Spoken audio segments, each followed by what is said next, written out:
sudah ada bagian ya dengan fotonya, dan terima kasih untuk kehadiran kita semua. Senang rasanya kalian lihat ini ya teman-teman, adik-adik dari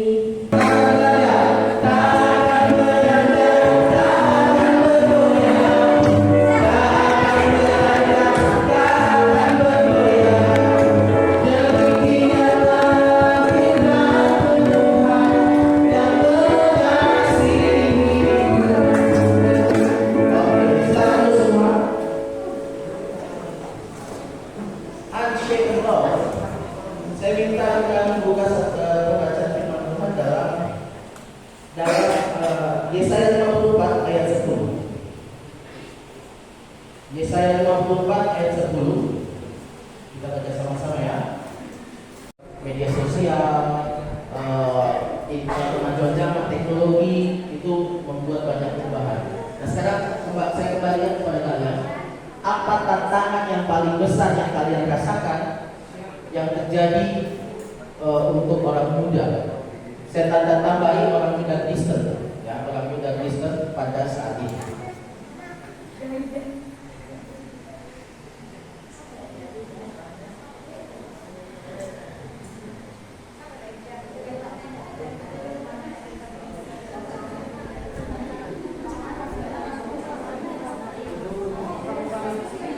Oke, pertanyaan kedua. Apa bedanya damai yang ditawarkan oleh dunia dan damai yang Tuhan berikan? Dan apa dampaknya bagi kalian? Jadi jawaban umum ya, jawaban umum. Silakan ambil jawaban secara umum.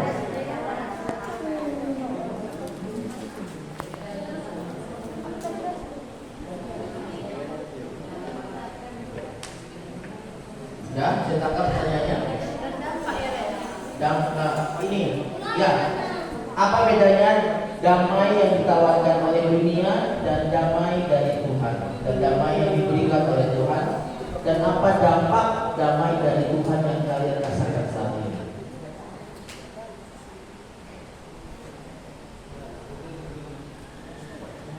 Oke, pertanyaan terakhir. Bagaimana kalian sebagai orang muda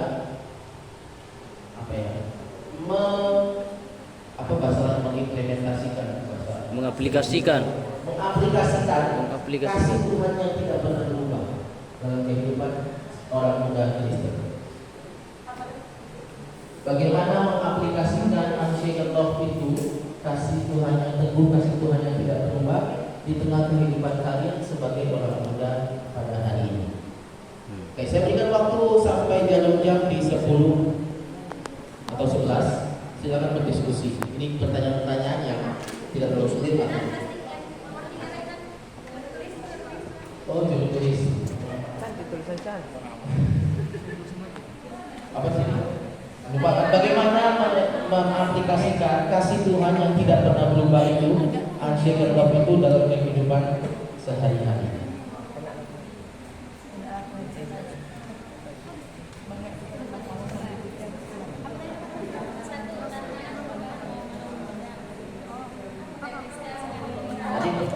Pertama tentang perubahan zaman, yang kedua damai sejahtera, dan yang ketiga bagaimana kasih Tuhan dalam kehidupan kalian.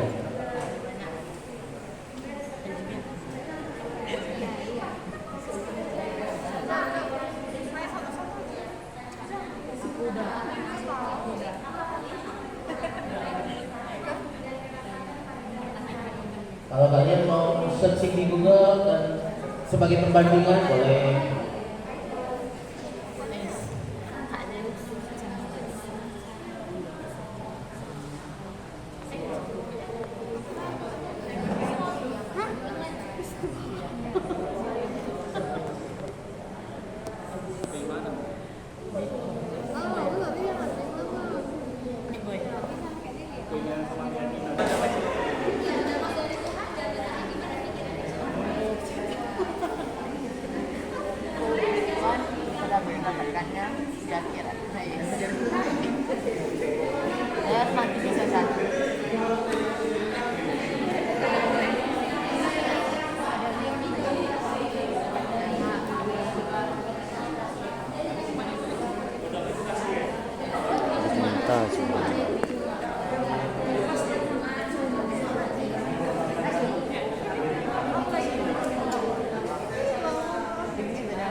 Bang Daud, sampaikanlah.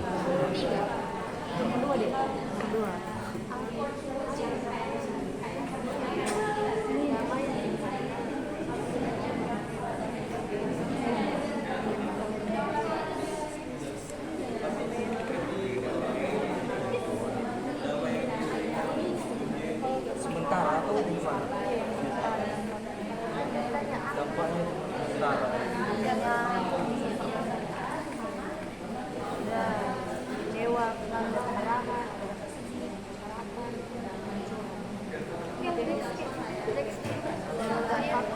ditawarkan Tuhan. Sejahtera, ketenangan,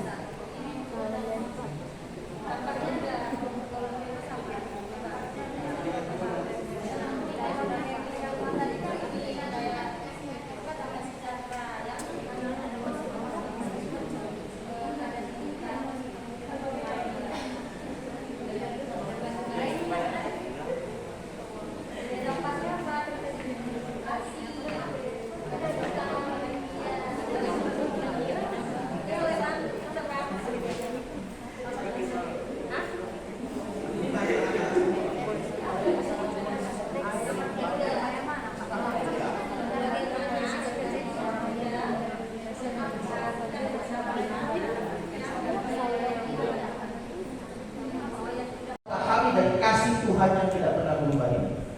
Kasih Tuhan yang tidak pernah berubah ini, yang pertama itu kasih Tuhan yang membawa harapan di tengah ketidakpastian. Tadi saya katakan bahwa dunia berubah, teknologi berkembang, tren datang dan pergi, dan kita sering merasa seperti harus terus beradaptasi.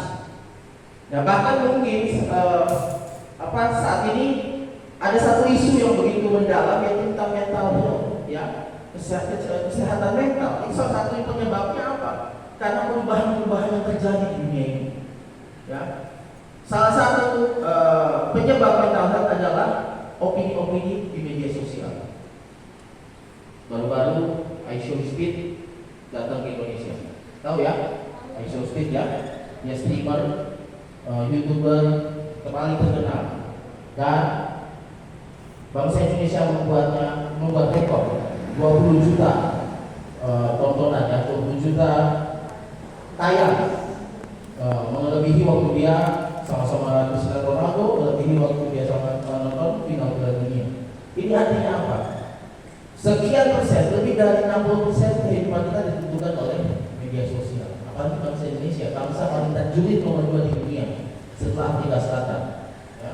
Bangsa Indonesia itu, netizennya Indonesia itu mulutnya pedis, kalah sama sambal Andaliman, kalah sama sambal terasinya Lieutenant Pino, kalah sama sambal luarnya Mayor Henry.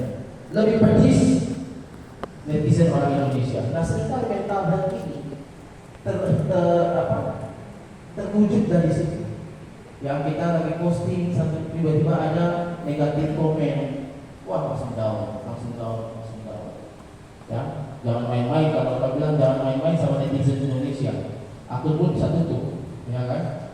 Biar mau cetak biru muda, biru tua, tetap bisa tutup kalau netizen Indonesia sudah berbicara. Ya, ini dunia berubah, dunia terus berubah. Kehidupan kita seringkali ditentukan dari omongan orang. Kehidupan kita seringkali ditentukan oleh keadaan-keadaan di sekitar kita. Tapi janji Tuhan itu dibilang apa? Kasih Tuhan tidak pernah berubah sekalipun apa yang alami mengalami perubahan. Ya, sekalipun mungkin di keadaan di luar berubah, orang-orang yang tadinya mau percaya tiba-tiba dia menyakitimu. Orang sahabat yang tadinya mau percaya bahwa dia tidak akan melukaimu, ternyata dia menikungmu. Apa Tuhan bilang? Kasihku tidak pernah berubah. Waktu kita mengalami kekecewaan, ditinggalkan orang tua, papa mama yang seharusnya jadi panutan saya, papa mama yang seharusnya tidak meninggalkan saya waktu saya kecil, Tuhan bilang apa? Sekalipun orang tua meninggalkan kau, aku tidak akan pernah berhenti mencintai. Nah, saudara, inilah keadaan dunia sekarang. Ya, kita hidup di dunia ini seperti itu. Ya, tidak pasti, tapi kasih Tuhan membawa harapan. Ya, itu yang pertama. Yang kedua, kasih Tuhan itu menguatkan di tengah kegagalan kita. Siapa yang tidak pernah gagal di sini? Angkat tangan. Siapa yang pernah gagal di sini? Angkat tangan dulu. Gagal dalam apa? Aku pernah gak ikhlas, jadi aku pernah gagal mencintai. Selama ini aku udah selamat pagi, selamat siang, dia lupa makan. Ternyata dia balas, ternyata dia bilang itu sama beberapa wanita. Langsung saya dengan kalimat yang sama. Aku pikir hanya aku ini perhatiannya, ternyata aku hanya salah satu. Pernah gagal. Siapa pernah gagal mencintai di sini? Jangan terlalu. Semua orang pasti pernah mengalami kegagalan. Kami opsi balas keselamatan didoakan menjadi hamba Tuhan, bukan berarti kami pun tidak pernah gagal. Kami mungkin sering lebih gagal daripada teman-teman yang di sini. Ya. Bangsa Israel mengalami kegagalan. Kenapa? Salah satunya mereka mengalami penindasan. Karena mereka hidup dalam siklus. Ya, bangsa Israel itu siklusnya begini. Mereka percaya sama Tuhan, ya, lalu mereka berbuat dosa. Mereka minta pengampunan, pertobatan. Tuhan mengampuni mereka. Kembali lagi mereka berbuat dosa. Gitu siklusnya bangsa Israel. Tidak berubah.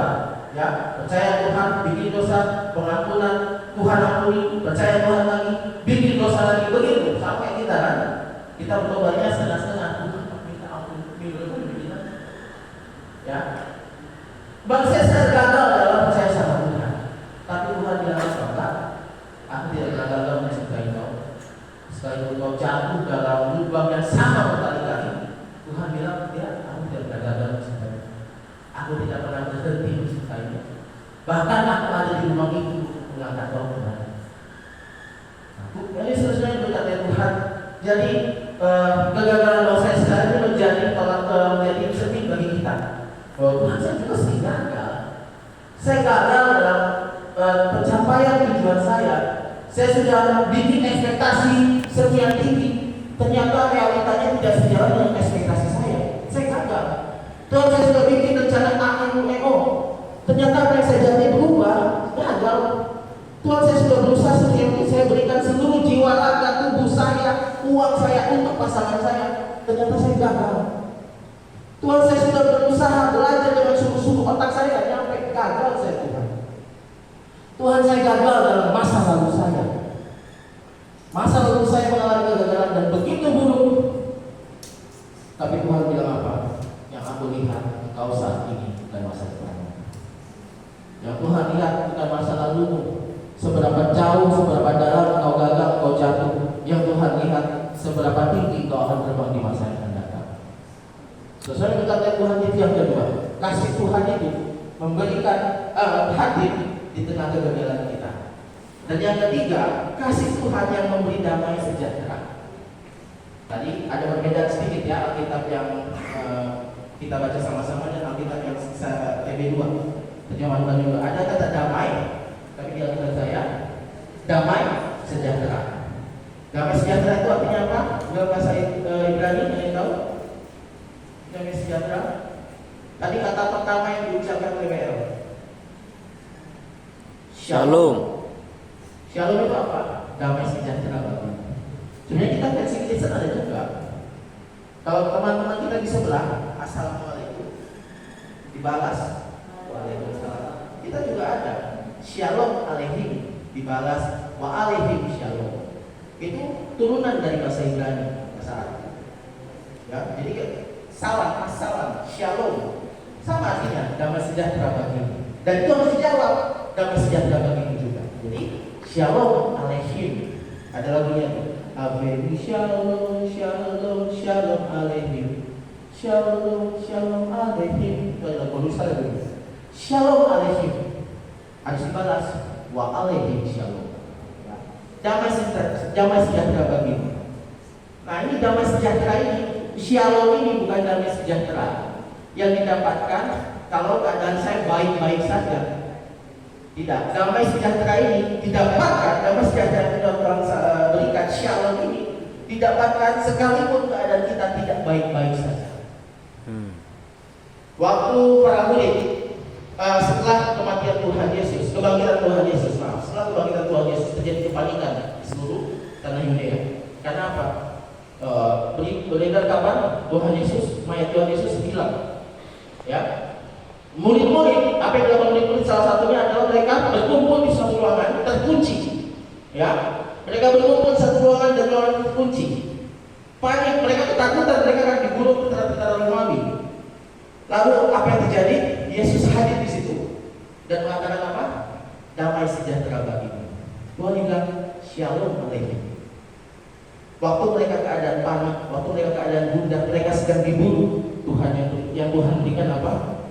Damai sejahtera. Jadi damai sejahtera ini bukan kita dapatkan lewat usaha kita, tapi murni pemberian Tuhan.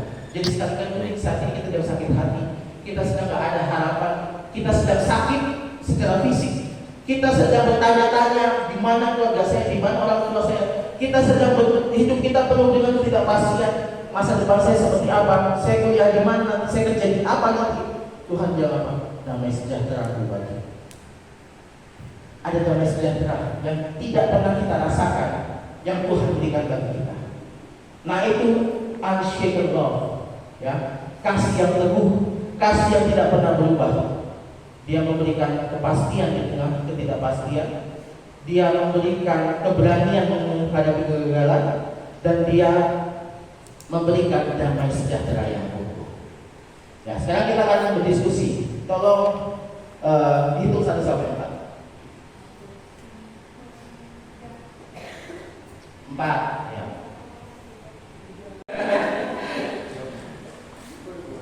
Selama kita menjadi manusia dan selama kita mencintai manusia, ataupun kita mencintai apapun itu, yang namanya cinta itu pasti akan selalu pudar. Ya, tidak akan pernah bertahan selamanya, kecuali orang yang sudah berkomitmen sebagai suami istri. Ya, waktu masih pacaran, bodinya, saya dulu pas pacaran bilang ini.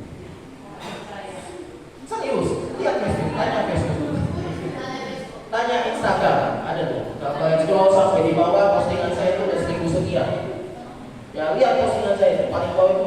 Padahal saya nggak sedih, dulu saya pernah juara futsal antar gereja. Percaya nggak? Jadi kau tinggal tidur. Ya. Nah, tapi waktu menikah, tiba-tiba suara pasangan kita, suami atau istri berubah. Ya begini misalnya ini, nggak usah bukan konseling nikah. Ini ibadah pemuda. Waktu kalian pacaran, percaya siapa lagi pacaran?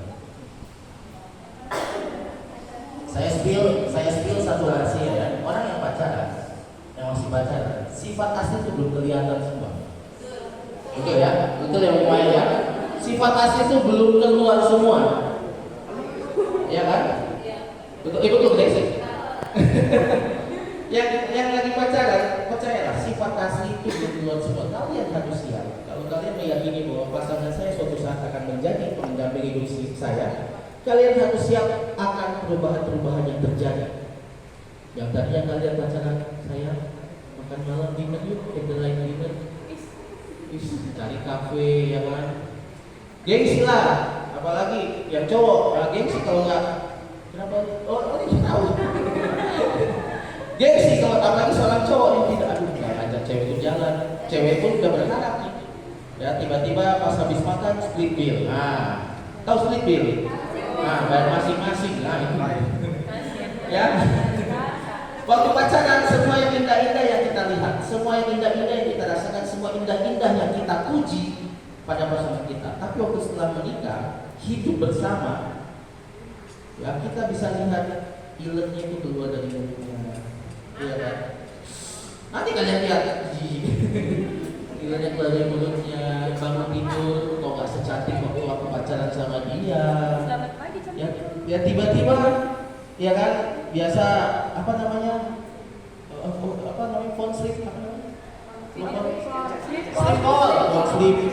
sleep call saya kan masih ini ya masih disembunyikan. Tapi waktu menikah tiba-tiba kita dengar di sebelah kita ada sensor, ada genset, apa ini? Ternyata pasangan kita ngorok. Nah, semua yang indah-indah tadinya kita lihat selama pacaran tiba-tiba pudar. Nah, disitulah diuji cinta kita sama pasangan kita. Itu cinta kita sama manusia, ya. Nah, sekarang kita bahas tentang unshaken love. Nanti kita akan diskusi sama-sama, ya. Tapi semoga saya tidak lama menjabarkan ini. Jadi kita hidup di dunia terus berubah. Ya, kita hidup di dunia terus berubah, di mana disajikan begitu banyak ketidakpastian. Bahkan karakter kita saat ini diuji dengan yang namanya teknologi. Karakter kita diuji dengan yang namanya media sosial. Karakter kita diuji dengan yang namanya perubahan zaman. Nah, teman-teman yang diberkati oleh Tuhan, kita hidup di tengah kegelisahan ini, di tengah dunia yang terus berubah, dan kita seringkali tidak sanggup menyamai percepatan perubahan itu.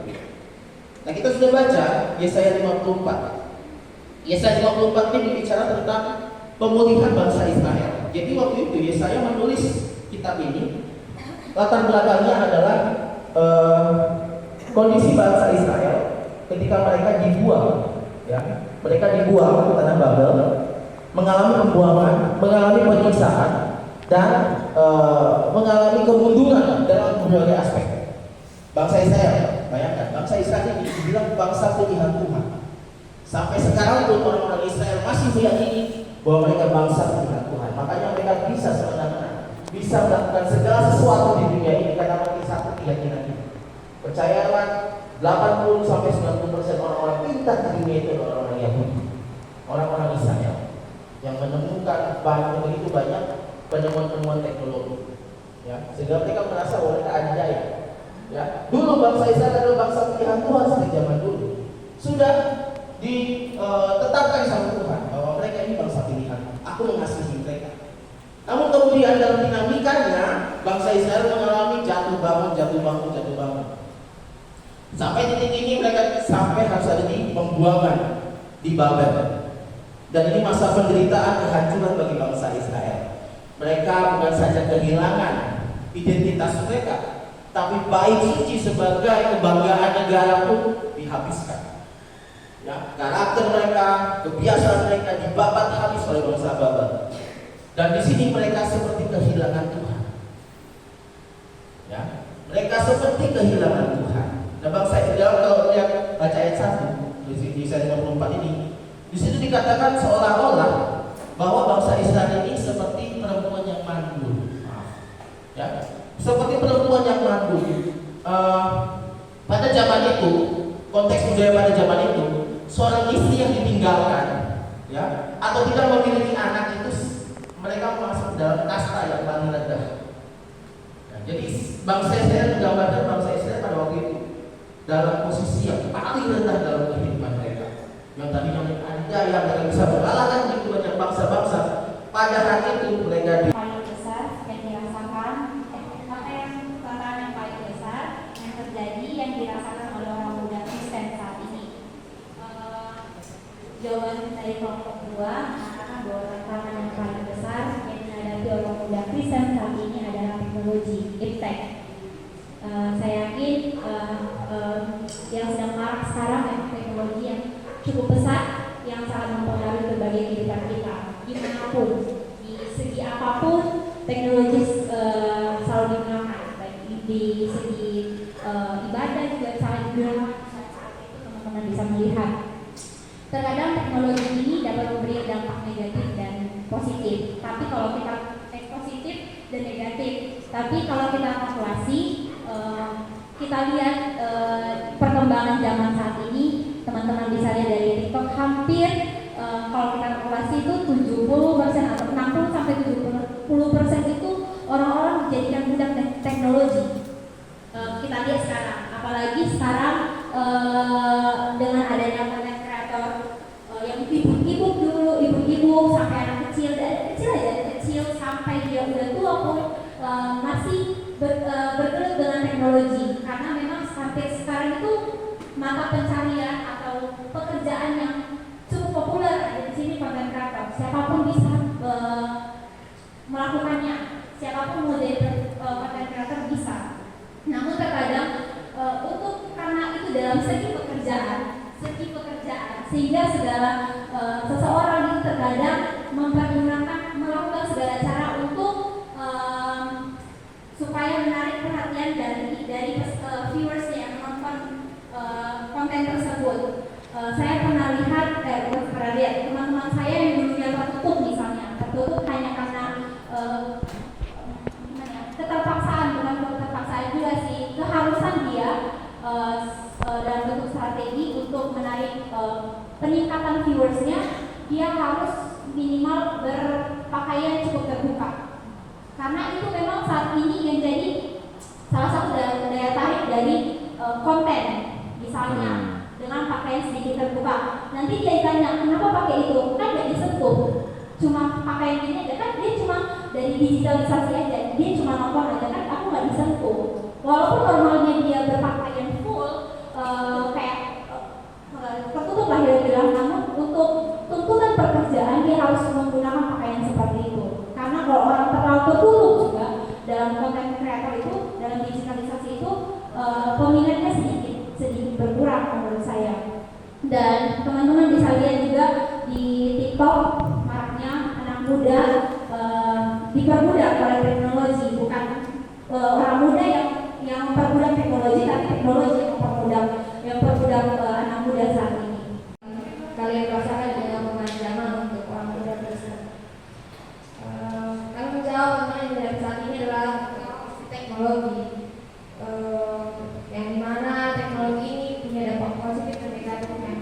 Positifnya itu kita bisa mendapatkan pendidikan yang lebih luas lagi, yang tadi kita tahu, terus juga kalau untuk dalam berteman mungkin kita relasinya juga luas, tapi juga ada dampak negatifnya, di mana kita juga bisa bertemu dengan orang-orang yang dalam hal kutip yang tidak bisa disebutkan.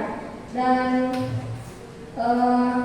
hal negatif lainnya teknologi itu sekarang lagi banyak yang namanya judi online ya teman-teman.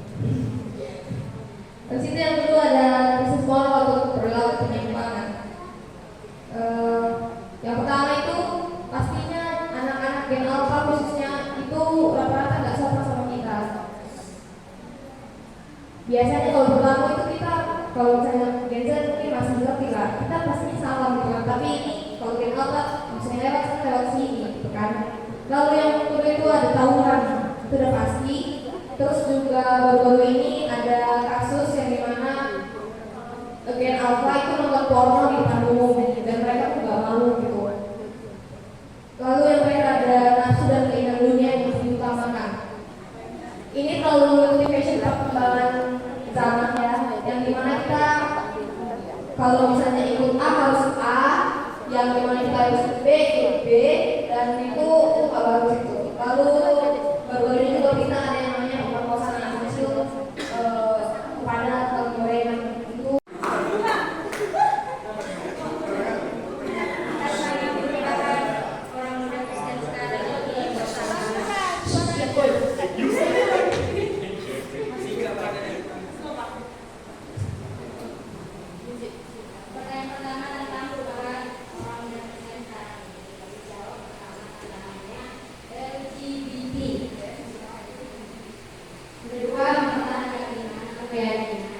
Judi online, dunia malam, media sosial, aliran sesat seperti aktivismus, desain progresif. Yang terakhir normalisasi pergaulan bebas. Yang kedua, beda damai manusia dan dunia.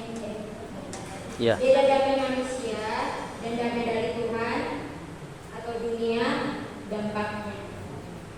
Pertama, damai dunia itu, kita udah semuanya. Damai dunia itu sementara, mudah dicari, dan dampaknya dapat menyebabkan ketergantungan dan haus akan duniawi. Yes. Dan bedanya dengan damai Tuhan itu adalah bersifat kekal, penuh kasih, tak berkesudahan, tak perlu dicari, namun Tuhan selalu sediakan, asal kita mau datang padanya, berdampak membuka dampaknya. Membuka hati dan pikiran untuk mencari solusi, berinovasi dan mendapatkan ketenangan hati. Amin. Yang ketiga, cara mengaplikasikan kasih Tuhan yang tak berubah. 1. Sudah tentu melayani Tuhan. 2. Berdampak baik bagi sesama. 3. Menolong orang sesama atau sesama.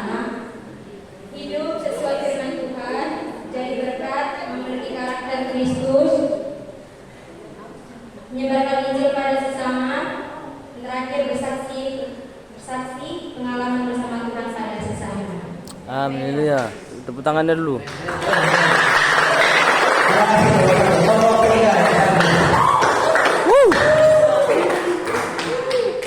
Semua.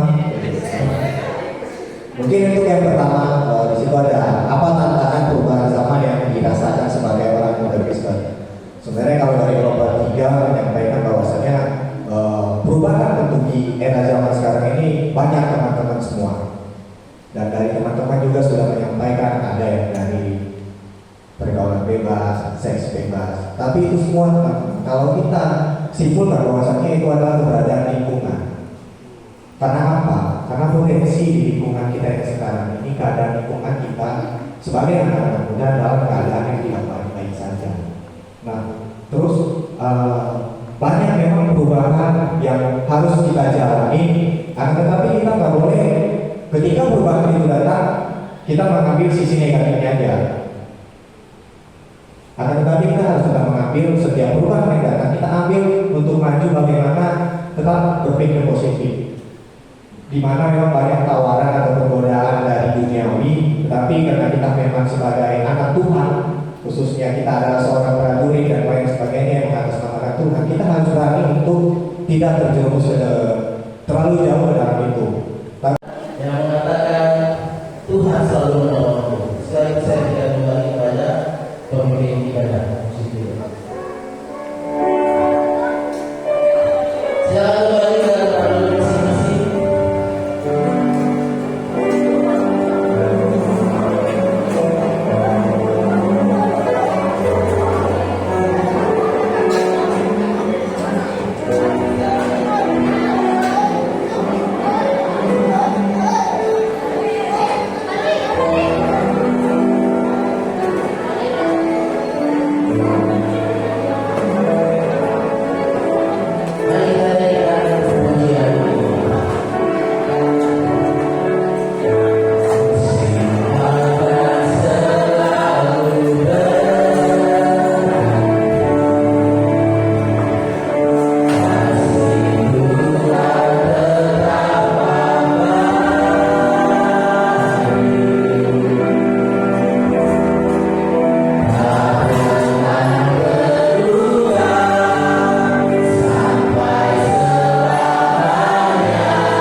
lain dari kebenaran firman Tuhan.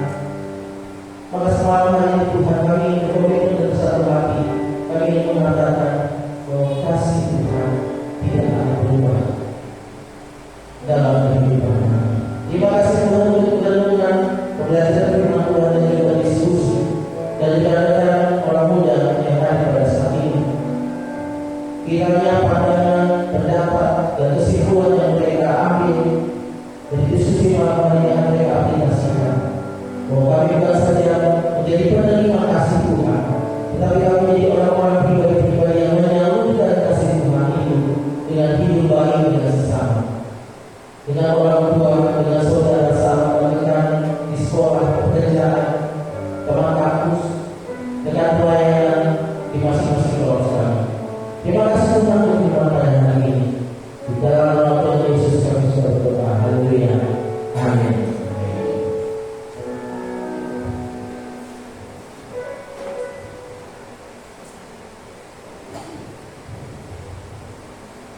Tiba saatnya kita memberikan yang terbaik bagi Tuhan dan kita akan menyanyikan lagu judul Sepuluh Bapa.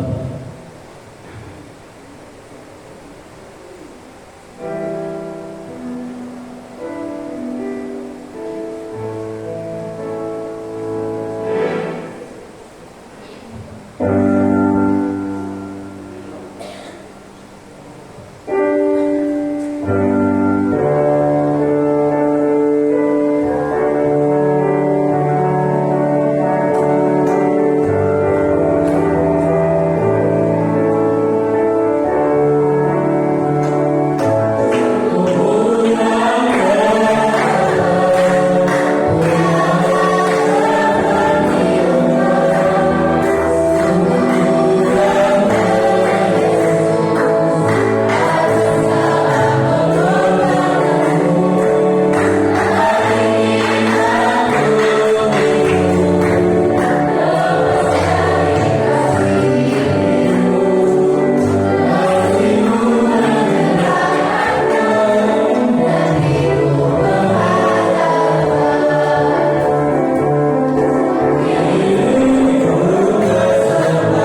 semua pada malam hari ini, seperti yang disampaikan tadi oleh Sekretaris GPS, ini ibadah gabungan dalam rangka ibadah dana Bawaslu, ya. Jadi terima kasih kepada kita semua, dan sebentar setelah ibadah GPS, jadi kami sediakan roti dan juga aqua. Jadi mohon untuk kita semua, jadi hanya satu pintu ya. Jadi semua untuk lewat di depan sana supaya tertib, supaya semua dapat dapat. Kemudian setelah itu bebas boleh bayar di sini. Bisa terima ya? Ya, terima kasih Tuhan berkati kita semua. Setelah ini kita suruh, kemudian setelah suruh kita boleh foto bersama dulu. Terima kasih. Isinya boleh digeser sampai dulu.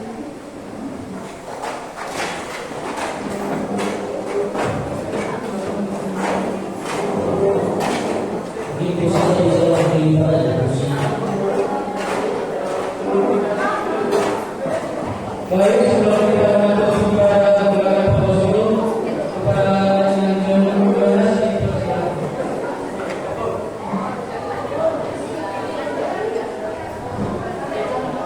Oke, sebelum kita berdoa dulu ya untuk menutup rangkaian ibadah ini. Mari kita bersatu dalam doa. Bapak di surga, Bapa kami yang baik, terima kasih Tuhan, kami boleh bersekutu malam hari ini dalam ibadah dengan Bawaslu, kolaborasi Korps 2 Medan dan Korps 2 Medan. Kami mengalami, merasakan kasih yang indah, persekutuan, persahabatan, kekeluargaan, persaudaraan yang boleh terjadi pada malam hari ini dalam puji-pujian kami kepada Tuhan, dan juga kebenaran firman Tuhan yang boleh kami dengar bersama-sama. Tuhan, kiranya Kau terus memberkati dengan Bawaslu, baik Korps 2 Medan dan juga Korps 2 Medan, memberkati Oksip Korps 2 Medan, Kapten David dan Kapten Delvi Sayo, beserta Oksip Pelaksana, Letnan Walter, Kusliani, Arian Pasar Ibu, yang mengemban tugas tanggung jawab pelayanan tempat ini. Tuhan berikan sehat kuat yang berasal dari Tuhan, hikmat kebijaksanaan yang menjadi bagian bagi para hamba Tuhan yang bertugas melayani Tuhan di tempat ini.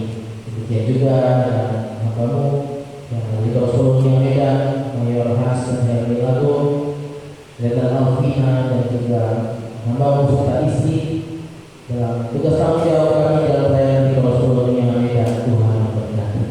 Tuhan di surga, saat kami berdoa secara khusus bagi keluarga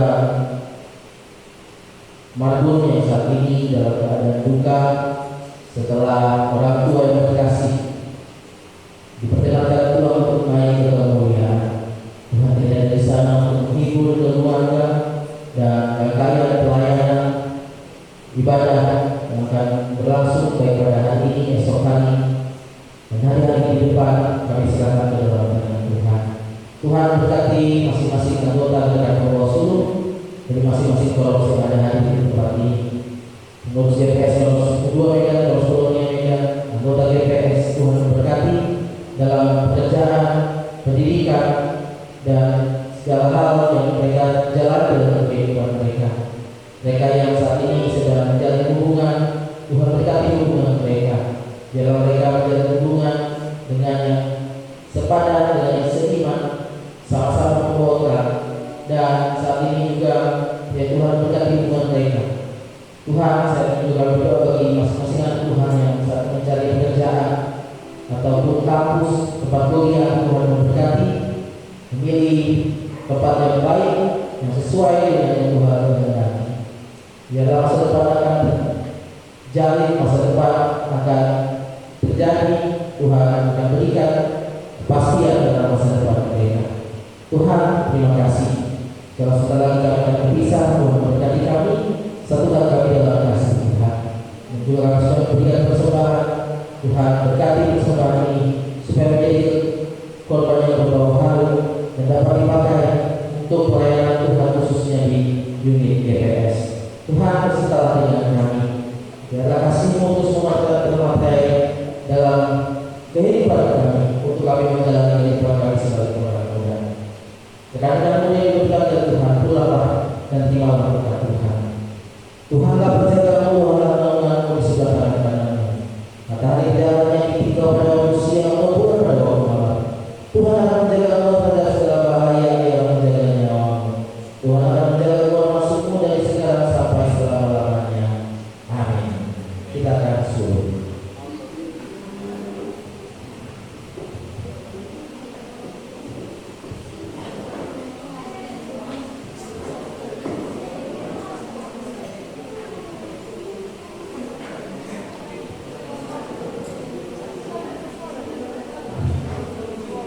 Di mana teman-teman jalan ada sering berlapis, di terbuat jalan berlapis.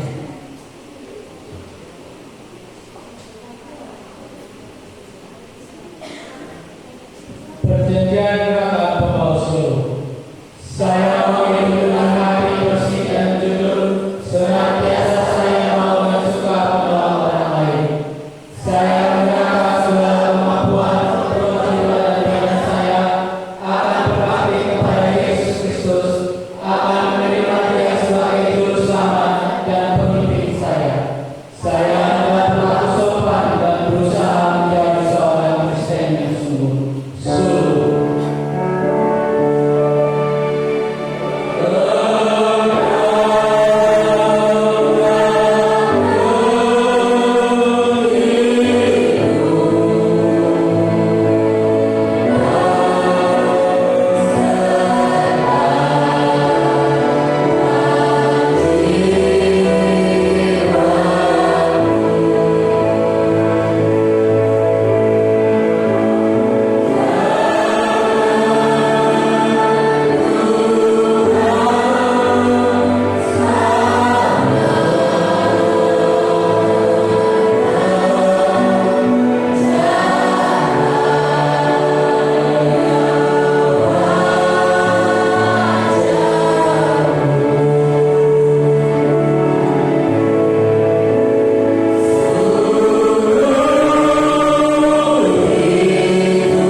darah Yesus Kristus menyucikan kita dari segala dosa, supaya kita berdiam diri di hadapan Allah. Bersinarlah dalam jiwa kami yang terang dari Allah, terangkanlah budi kami, dan nyatakanlah kebenaran kepada kami. Seperti nyala ini bersihkanlah kiranya hati kami masing-masing ya Tuhan. Berikanlah terang pada jalan kami. Amin.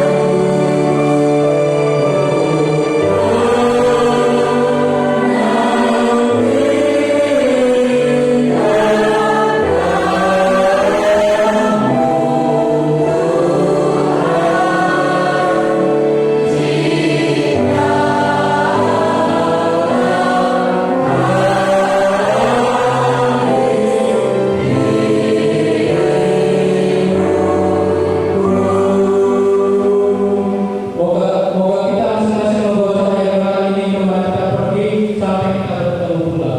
Demi nama Yesus Kristus, Bapa Tuhan, Juru Tuhan, dan Sahabat kita. Amin. Boleh langsung dibaca. Efesus